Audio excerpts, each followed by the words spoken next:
Kasi sa ngayon, zero ang capital outlay nila, tama? Walang dinagdag nada.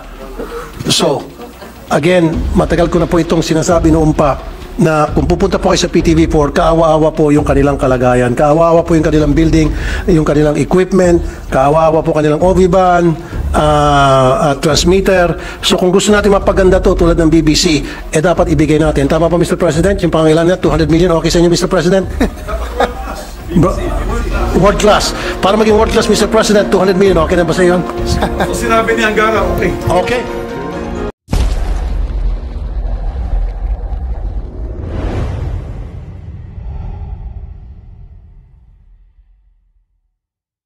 President, Mr. Sponsor, I noticed that in the General Appropriations Bill, we only allocated 203 million pesos for the budget of PTB4. Ito po ay nag-increase ng 75 million pesos mula sa proposed 128 million sa 2024 National Expenditure Program or NEP. And in our committee report, hindi po ito dinagdagan ng Senado. Although the budget of PTB4 already increased to 203 million from the initial 128 million proposed in the 2024 National Expenditure Program, ako po'y nababahala na masyado pa rin pong maliit ang budget na ating binigay sa PTB4. Nakita naman po natin ang kalunos-lunos na lagay ng PTB4, maging ang mga empleyado nila. Ako po mismo nakanotice nito during some hearings in the past. Yung kanilang mga kagamitan, yung kanilang parking, yung kanilang mga mesa, etc. etc.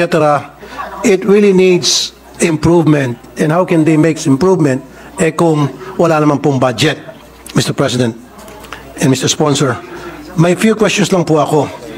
Una, sa PTB4, sa palagay nyo ba sapat yung 203 million pesos na budget na inallocate ng GAB, Mr. Sponsor?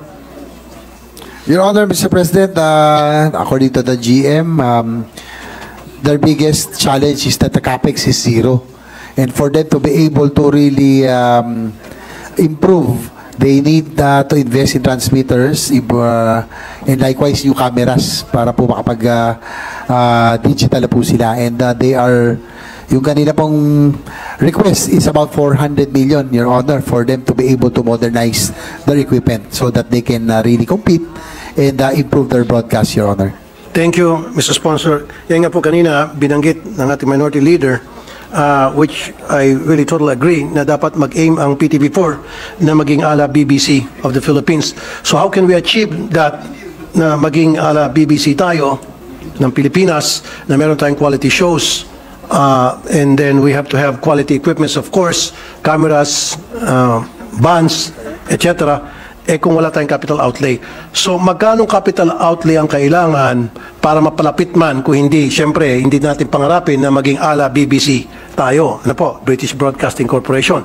Malayong-malayo yan sa katotohanan. Pero magkano po ang kailangan conservatively na para kahit papaano mapalapit man lang tayo doon sa tinatawag na magkaroon ng quality broadcasting ng ating government station, ang PTB4, na maging maayos yung mga programa. Karamihan kasi recently napapanood ko puro replay, siguro kulang sa budget. So kailangan din siguro maganda ang equipment. Kung maganda ang equipment, ibig sabihin maganda yung mga makikita natin mga programa. So magkano, Mr. Sponsor, kailangan talaga ng support nyo from the Senate nang sa gayon ma-achieve itong tinatawag nyong ini-aim na maging ala BBC of the Philippines ang PTB4? Yes, Your Honor, for that really to materialize, they really have to invest in equipment. You are correct, no? Kailangan mag-digital na tayo, but they are digital only in NCR as of the moment. That's why they wanted to invest in transmitters, digital cameras, etc. And and OB-ban as well.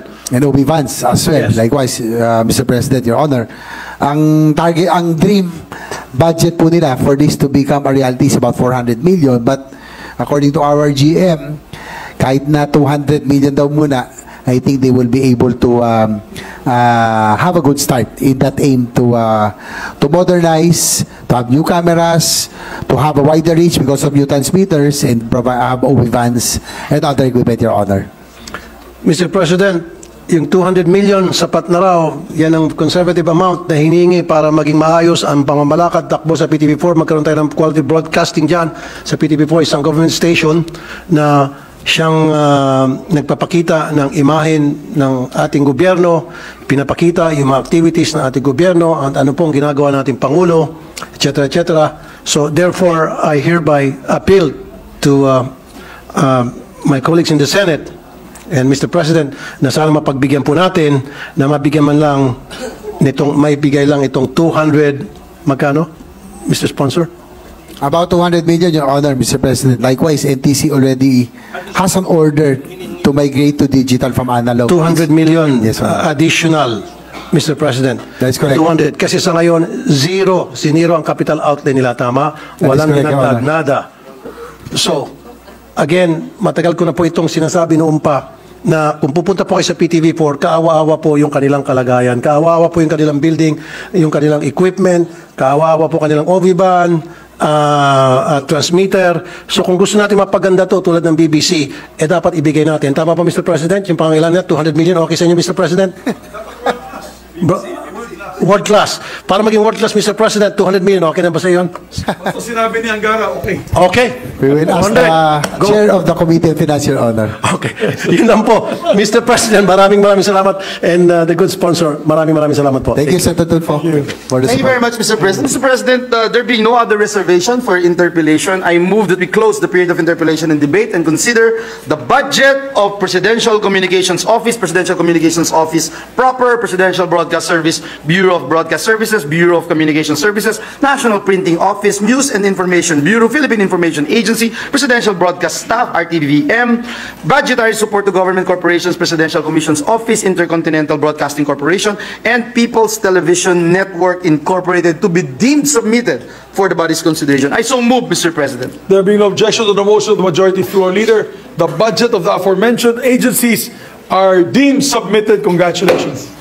Thank you, Mr. President. May I ask for a minute suspension? Session suspended.